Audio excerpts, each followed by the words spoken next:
বাপের বাড়ি এলেই শুধু মনে হয় একটু পেয়ারা খাই।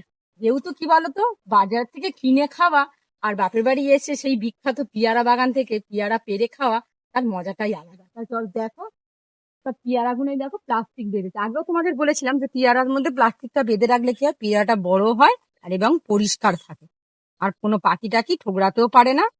মেন কথা হলো পেয়ারাটা বড় থাকে, বড় হয়, ওই জন্যেই।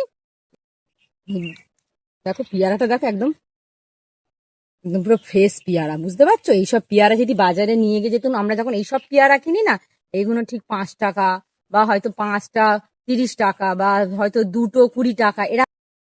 দেখো পেয়ারাটা দেখো কত সুন্দর। কথাই বলে দুটো আপেলের যা কাজ করবে তা নাকি একটা পেয়ারার কাজ করবে। আর বাজারে গেলে না এইসব পেয়ারার, এখন তো পেয়ারার সিজন না, এখন অফ সিজন, তবুও পেয়ারা বাগানে মানে খুঁজে খাজে তুমি কয়েকটা পেয়ারা পাবে। কিন্তু সিজনের সময় হলে কি হবে, পেয়ারা গাছে ভর্তি, তখন পেয়ারার দামটা অতটা হয় না। আর এখন যেহেতু অফ সিজনে, তাই এখন কেজি দরেও পেয়ারা কিন্তু বিক্রি হয়। আর এই বাগানে এসে দেখো খুঁজে একটু পেয়ারা খাওয়ার মজাটাই হলো। গাছে ভর্তি পেয়ারা যেমন দেখতে ভালো লাগে, তেমন কিন্তু এই পেয়ারা গাছে নেই, তবুও দেখি একটু খুঁজে যদি দেখি পেয়ারা পাওয়া যায় কিনা, তখন ওই পেয়ারা পেরে খাওয়ার একটা মজাটাই আলাদা। আর পেয়ারাটা যা দেখতে সুন্দর না, যে দেখবে তারই খাওয়ার ইচ্ছা হবে। কতটা কচকচে দেখো খেলা।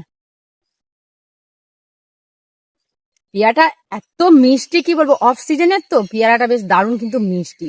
সিজনের পেয়ারাগুলো কি হয়তো সেরকম ভাবে মিষ্টিটা হয় না, কিন্তু অফ সিজনের পেয়ারাগুলো খুব মিষ্টি। আর এই পেয়ারা কিন্তু খাওয়া সত্যি শরীরের পক্ষে খুবই ভালো।